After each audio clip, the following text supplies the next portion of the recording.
दिनांक 29 सप्टेंबरला सकाळच्या वेळेमध्ये साधारणतः 12च्या आसपास देशाचे प्रधानमंत्री आदरणीय नरेंद्रजी मोदी यांच्या शुभ हस्ते व्हर्च्युअली ऑनलाईन पद्धतीनं पुण्याच्या शिवाजीनगर न्यायालय ते स्वारगेट या भुयारी मेट्रो मार्गाचं उद्घाटन आणि स्वारगेट ते कात्रज या प्रस्तावित भुयारी मेट्रो मार्गाचं भूमिपूजन हे संपन्न होणार आहे। त्यासोबतच सोलापूरचं विमानतळ याचं सुद्धा ऑनलाईन पद्धतीने उद्घाटन पुण्यातून होईल। या कार्यक्रमाला पुण्यामध्ये माननीय मुख्यमंत्री एकनाथजी शिंदे साहेब, माननीय उपमुख्यमंत्री देवेंद्रजी फडणवीस साहेब आणि माननीय उपमुख्यमंत्री अजितदादा पवार साहेब हे तिघेही ऑनलाईन पद्धतीने ते स्वतः फिजिकली पुण्यामध्ये या कार्यक्रमासाठी उपस्थित असणार आहेत। 2 दिवसापूर्वी पुण्यामध्ये माननीय मोदीजी स्वतः इथे येऊन मेट्रोचा प्रवास करून याचं उद्घाटन करणार होते, पण सातत्याने गेले 8 दिवस पुण्यामध्ये होत असलेला पाऊस आणि त्या दिवशी सुद्धा खूप पाऊस येईल अशा पद्धतीचे हवामान खात्याचे जे अंदाज होते, रेड अलर्ट होता, अशा परिस्थितीमध्ये कार्यक्रम झाला असता तर पाऊस वाहतुकीचा प्रश्न हा वाढला असता आणि पुन्हा रस्ते बंद करणं, सुरक्षेच्या कारणास्तव वाहतुकीत बदल करणं नागरिकांनाही त्रास झाला असता आणि म्हणून नागरिकांसाठी होत असलेल्या चांगल्या प्रकल्पाचं लोकार्पण होत असताना नागरिकांना त्रास होऊ नये आणि म्हणून प्रत्यक्ष न येता ऑनलाईन पद्धतीने आता तो कार्यक्रम करावा असं प्रधानमंत्र्यांच्या कार्यालयाने आणि स्वतः प्रधानमंत्र्यांनी त्याचा विचार केला।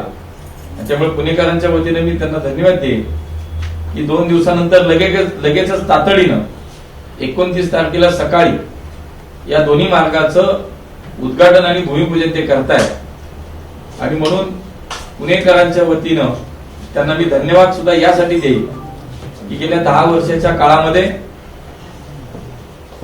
या पुण्यामध्ये पूर्व पश्चिम आणि दक्षिण उत्तर अशा पद्धतीने जवळपास 32 किलोमीटर मेट्रोच्या मार्गाचं आता काम पूर्ण झालं आणि लाखो पुणेकर रोज आता मेट्रोचा प्रवास करतायत, त्याचा अनुभव घेतायत। पुढच्या काळामध्ये हा प्रवास अजून वाढणार आहे। पुढच्या काळामध्ये वनाज ते चांदणी चौक आणि रामवाडी ते वाघोली हा सुद्धा मार्गाला लवकरच कॅबिनेटची मान्यता मिळेल, त्यासाठी स्वतः मी प्रयत्न करतोय। त्याच्यानंतरच्या काळामध्ये पुण्याच्या सगळ्या बाजूनं या मेट्रो मार्गाचा विस्तार करण्याचा मानस किंवा प्रयत्न आमचा निश्चितपणे आहे। त्याच्या प्रकारच्या अनेक डीपीआर, अनेक त्याच्याबद्दलच्या कार्यवाहीच्या सगळ्या प्रक्रिया सुरू आहेत। त्यामुळे 29 तारखेला निश्चितपणे पुणेकरांसाठी अत्यंत आनंदाचा हा दिवस असणार आहे। या कार्यक्रमाला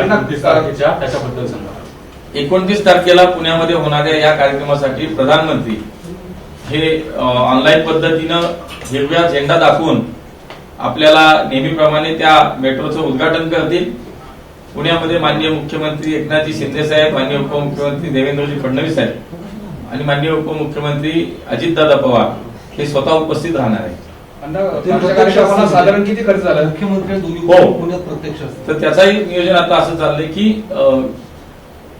गणेश कला क्रीडा मंच मध्ये त्या कार्यक्रमाचं नियोजनाची आता चर्चा आहे, पण 100% जवळजवळ तेच निश्चित होईल। त्यामुळे मेट्रोचं उद्घाटन झालं की गणेश कला क्रीडा मंच या ठिकाणी ऑनलाईन पद्धतीनं माननीय मोदीजी पुणेकरांशी संवाद साधले। विरोधक ज्या पद्धतीने आज त्यांनी महाविकास आघाडीनं आंदोलन केलं त्यानंतर त्यांनी असं सांगितलं गेलं की पूर्णपणे पुणेकरांचं नुकसान झालेलं आहे, प्रशासनाचा मोठ्या प्रमाणात खर्च झालेला आहे आणि जी काल सुरू होणार होती परवा पण ती झालेली नाहीये, त्याबद्दल काय?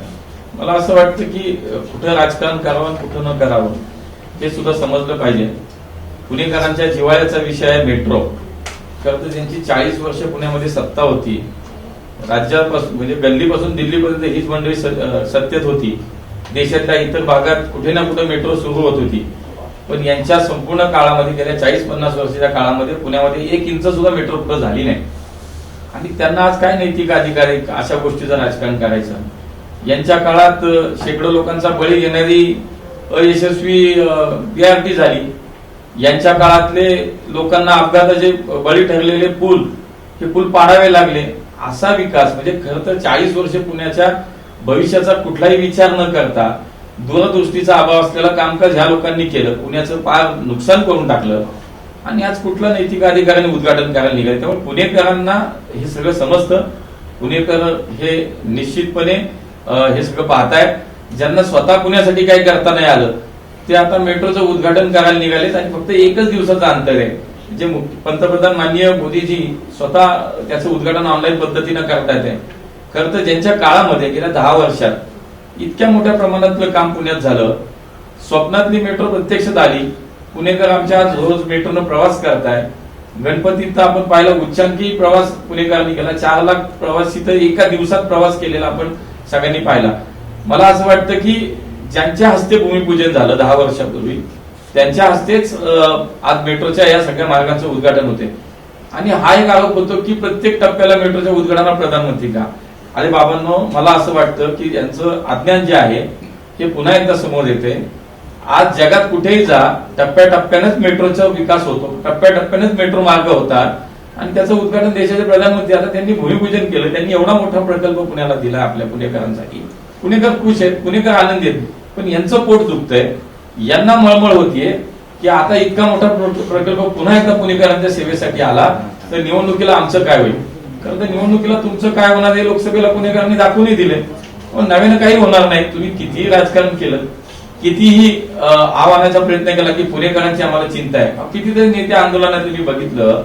आता सहज तुमच्या चॅनलवरती कोविडच्या काळातलं कोणी याच्यातले काही नेते तर दिसले सुद्धा नाही. 2-2, 2.5 वर्ष रस्त्यावरती. मध्यंतरी पुण्यात पूर आला. त्या पुराच्या काळात तर रस्त्यावरचं पाणी यांच्या तळपायला सुद्धा काही लोकांच्या लागलं नाही. अशी मंडळी पुण्याच्या विकासाबद्दल आणि पुणेकरांबद्दल बोलतात. मला असं वाटतं पुणेकर ओळखतात, अशा राजकारणाला पुणेकर थारा देणार नाहीत. आणि त्यामुळे यांच्या काळात मोठ्या मोठ्या प्रकल्पांची जी नुसती भूमिपूजन व्हायची 50-50, 40-40 वर्ष कधी उद्घाटनच झाली नाही. पण मोदीजी असे देशाचे प्रधानमंत्री झाले की त्यांच्याच काळात भूमिपूजन होतं, त्यांच्याच काळात उद्घाटन होतं. असा पुणेकरांचा एक स्वप्नातला प्रकल्प जो पुणेकरांना हवा होता. खरं तर पुण्याची मेट्रो होण्यासाठी सुद्धा विरोध केला या लोकांनी आणि विरोध करणारे लोक आज म्हणजे उद्घाटन करा. ठीक आहे, त्यांना शुभेच्छा आहेत. मला काय अधिक त्याच्यावर भाष्य करायचं नाही. मला हे सांगायचंय की 29 तारखेला पुणेकरांच्या जीवनातला अजून एक आनंदाचा क्षण तो म्हणजे पुन्हा एकदा मेट्रोच्या नव्या टप्प्याचं उद्घाटन आणि पुढच्या टप्प्याचं भूमिपूजन होत आहे. आणि म्हणून पुणेकर खुश आहेत, पुणेकर समाधानी आहेत. राजकारण ज्यांना करायचं त्यांना शुभेच्छा आहेत नक्कीच. अण्णा, पण कालच्या कार्यक्रमात किती खर्च झाला? नाही, हा बघा सरकारी कार्यक्रम. शेवटी निसर्गाचं काय असेल तर तुमच्या माझ्या हातात काही नाही. शेवटी हे बघा देशाचे प्रधानमंत्री आहे, सुरक्षेच्या दृष्टिकोनातनं कुठेही काही देशात शेवटी तेवढी काळजी तर घेतलीच पाहिजे ना. खर्च हा मुद्दा मला सांगा, काँग्रेसच्या काळात अहो त्या गेल्या त्यांच्या काळात दर 15 दिवसाला एक माणूस भ्रष्टाचाराच्या आरोपाखाली आज जात होता. आज गेल्या 10 वर्षात एकही भ्रष्टाचाराचा आरोप कुठं केंद्र सरकारच्या कामामध्ये मोदींच्या गव्हर्नमेंटमध्ये एका कुठल्या मंत्री झालं. इथं आठवड्याला एक मंत्री जेलमध्ये जात होता. आता त्यांनी नैतिकतेच्या गप्पा मारणं म्हणजे हसूच येण्यासारखे. म्हणून मला काय वाटतं की शेवटी निसर्गाचा जो काही बदल आहे तुमच्या माझ्या हातात नाही ना. आता पाऊस नसता आला तर कार्यक्रम झाला असता. पाऊस येईल, लोकांची अडचण होईल, पुण्यातलं जनजीवन विस्कळीत होईल आणि त्यात कार्यक्रम आपण करायचा हे चुकीचं वाटलं. म्हणून मला असं वाटतं की लोकांसाठी म्हणून तो पुढे ढकलला. आणखी एक तुम्ही जे म्हणताय की काँग्रेसच्या काळात मेट्रो प्रकल्प पुढे गेला नाही, पण 2011 ते 2014 दरम्यान तुमच्याच नेत्यांनी वरून नजी खळ नजी यासाठी विरोध केला होता. विरोध नाही केला कोणी. ऐका, हे पुणे आहे, हे पुणे आहे. इथं शेवटी सगळ्यांना या पुण्यामध्ये अनेक वेगवेगळ्या क्षेत्रात काम करणारी मोठी माणसं आहेत, विचारवंत आहेत, बुद्धिवंत आहेत. तुमच्याच शेवटी नाही नेता कुणाचं सोडून द्यावं. शेवटी मुद्दा हा आहे की मेट्रो होणं ही महत्वाची होती. त्याच्यात मतं असू शकतात ना, असं काही नाही. मी 40 वर्षाचं उदाहरण देतो, तुम्ही 2 वर्षाचं कुठं सांगता. उद्घाटनावरून पण राजकारण होतं असंही आरोप आहे. जर काल झालं नसतं तर ती मेट्रो कालच चालू करायला पाहिजे. एकच दिवसाचा फरक आहे, एकच दिवसाचा फरक आहे, एक दिवसाचा फरक आहे फक्त. मेट्रो चालू होती उद्या. मला असं वाटतं त्यात राजकारण करण्यासारखं काही नाही. ज्यांना 40 वर्षात मेट्रो आणता नाही आली ते एका दिवसाचा पुणेकरांचा विचार करतात, हे खोटं आहे, हे पुणेकर ओळखतात. पंतप्रधान नरेंद्र मोदींशी तुमचं बोलणं झालं? नाही, माझं काही बोलणं नाही. पीएमओ कार्यालयाशी माननीय मेट्रोचे अधिकारी असतील, आमचे राज्यातील नेते असतील, हे सगळे बोलत होते. त्यामुळे माझा काही थेट त्यांच्याशी नाही. कुठला नवीन नाही, दोन्ही वेगळे आहेत, दोन्ही वेगळे आहेत, दोन्हीचे विषय वेगळे आहेत. आता आकडा मला ऍक्च्युली तुम्ही सांगायला माझ्या त्यामुळे दोन्हीचे आकडे वेगळे आहेत. एक तर पुढचा 5.5 किलोमीटरचा आहे, 5.25 किलोमीटरचा आहे स्वारगेट ते कात्रज, आणि आता जो होतोय तो शिवाजीनगर न्यायालय ते स्वारगेट तो पूर्ण झालाय. त्याचाही दोन्हीचा खर्च साधारणतः माझ्या अंदाजे 10,000 कोटी जास्त दोन्ही मिळून आहे. ऍक्च्युअली आकडा जो फिक्स तो आहे तो माझ्याकडे आहे, तो आहे. विरोधक म्हणतात ज्या पद्धतीनं काल जो एकूण नुकसान जे झालं पूर्ण प्रशासनाचा सगळा खर्च झाला, आर्थिक नुकसान, तोच प्रश्न आला ना आता. झालं ना, बोलत त्याच्यावर उत्तर दिलं. अण्णा, दुसरा एक विषय की राष्ट्रपती पुण्यात आल्यानंतर खरं खेदाची बाब आहे की पुण्यातल्या खड्ड्याविषयी पत्र पुणे पोलिसांना लिहितात. गेले 5-7 वर्ष तर प्रत्येक वर्ष खड्ड्याचा विषय येतो. काय वाटते खरं तर आता परत एकदा मोदी यांना काय झालं, रस्त्याची पुण्यातले खड्डे पावसाळ्यात पूर्ण जेव्हा हा सगळा पावसाळ्याचा काळ आहे, मागच्या वेळेला सुद्धा 1 महिन्या-1.5 महिन्यापूर्वी स्वतः महापालिका प्रशासन आयुक्त सगळ्या रोड डिपार्टमेंटच्या अधिकाऱ्यांबरोबर बैठक घेऊन ताबडतोब खड्डे बुजवा म्हणून त्यांना आदेश दिले. त्या काळात त्यांनी बऱ्यापैकी खड्डे बुजवले आणि काही खड्डे नक्की राहिले, कारण पाऊसही सातत्यानं चालू आहे. काही खड्डे बुजवले गेले, खड्डे नव्यानेही पडले, परंतु आताही मी त्यांना स्पष्ट सूचना दिल्या पावसाळ्यात. आता तुम्ही हाही विचार येतो, गेल्या 80 वर्षामध्ये पुण्यात सप्टेंबर महिन्यात जो पाऊस झाला तो या महिन्यातला जो पाऊस झाला तो गेल्या 80 वर्षात सर्वाधिक पाऊस या महिन्यातला जो या वर्षीचा पुण्यातला झाला. ठीक आहे, काम दर्जेदारच झालं पाहिजे, कामाबद्दल अजिबात कुठलं दुमत नाही, कुणाला सुट्टी नाही, सोडणार पण नाही. पण हाही एक बाजू निसर्गाचा आपण विचार केला पाहिजे. 80 वर्षात जेवढा पाऊस नाही झाला तेवढा या सप्टेंबर महिन्यामध्ये झाला. खड्डे बुजवण्याचं काम जितक्या प्राधान्याने केलं पाहिजे, जितक्या वेगाने केलं पाहिजे ते महापालिका प्रशासनाकडून होत नाही. पण आम्ही स्पष्टपणे सांगितलंय लवकरात लवकर पुण्यातले सगळे खड्डे बुजले पाहिजेत. पावसाचा थोडासा प्रभाव कमी झाला की 100% पुण्यातले खड्डे बुजवण्याचं काम 100% पूर्ण केलं जाईल. एक दिवस झालेल्या पावसानं पुण्याचं इन्फ्रास्ट्रक्चर किती ताकदीचं आहे ते देशभरासमोर उघडं पडलं. पुण्यातच नाही, 3 तास 4 तास मी तुम्हाला सांगतो विळंब झालेला होता. लोक स्ट्रँडर्ड होते किमान 3 तास. म्हणजे आपलेच भाजपचे अनेक पदाधिकारी आहेत ज्यांनी फेसबुक पोस्ट केले, ट्विट केले किंवा काही व्यतिरिक्त. मला असं वाटतं की हा काही भाजप आणि पक्ष म्हणून विषय नाही पाहता त्याच्याकडे. मी तुम्हाला सांगतो, पाऊस झाला, वाहतुकीचा खोळंबा झाला 100% बरोबर, पण हा पाऊस इतका होतोय की देशात कुठल्याही शहरात पाऊस झाला तर हे चित्र निर्माण आहे, लक्षात घ्या. आता मी म्हणालो तसं की गेल्या 80 वर्षात पाऊस नाही झाला तेवढा या महिन्यात पुण्यात पाऊस झालाय. हे रेकॉर्ड आहे, हा रेकॉर्ड तुम्हीच दाखवले सगळ्यांनी. पण एक नक्की आहे की पुण्यामध्ये ही परिस्थिती पावसाच्या दरम्यानची सुधारण्यासाठी 117 कॉर्निंग स्पॉट जे निवडले गेले त्याचं निविदा प्रक्रिया महापालिकेने लावलेली आहे. गेले 2.5-3 वर्ष तर महापालिकेत प्रशासक आहे, प्रशासन याच्यामध्ये निश्चितपणे कमी पडतंय. मी वारंवार सांगितलं, आम्ही त्यांना आता सांगितलंय की आता हे चालणार नाही, वाहतुकीचा खोळंबा होतोय, पुण्यातल्या खड्ड्यांची संख्या वाढते, तर महानगरपालिका प्रशासन म्हणून आम्ही लोकप्रतिनिधी म्हणून आमची पण जबाबदारी 100% दुरुस्त झालं पाहिजे अशा पद्धतीच्या सूचनाही दिल्या.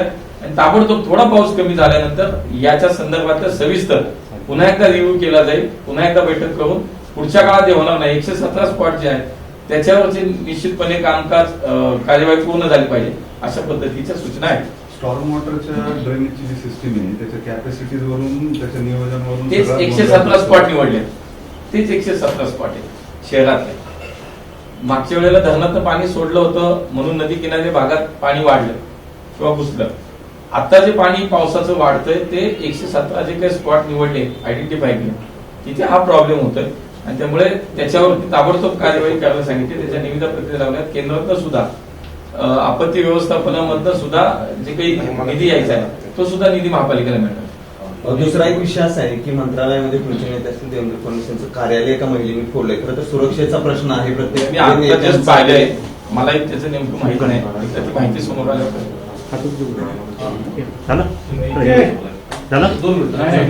एक मिनिट नाही झालं. 29 तारखेला कार्यक्रम कुठे होणार आहे, ते मेट्रोतून नेते जे प्रवास करणार आहेत ते कुठून कसं. आता नियोजन असं आहे, साधारणतः आताच नियोजन असं आहे की मोदीजी ऑनलाईन मेट्रोचं उद्घाटन करतील, नव्या मार्गाचं भूमिपूजन करतील.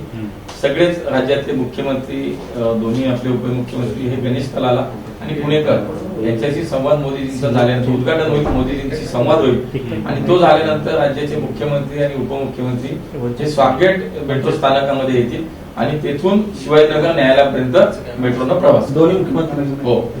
मंत्रालयात साधारणतः वेळ 12ची आहे. आता ती अजून आज निश्चित होईल. साधारणतः 12 वाजता ते 12:15 मोदीची लाईव्ह होती आणि त्यानंतर पुढचा तास दीड तास हा कार्यक्रम चालेल. त्याच्यामध्ये ते चाललंय. आज ते निश्चित होईल. त्याचंही भूमिपूजन त्याच्यामध्ये होणार. मंत्रालयात फडणवीसांच्या नावाची त्यांच्या केबिनच्या बाहेर पाठी अज्ञात महिलांना फोडली. कारण ते काय- आता कळलं मला, पण काय झालं नेमकं मला माहिती नाही. माहिती समोर एबीपी माझा, उघडा डोळे बघा नीट.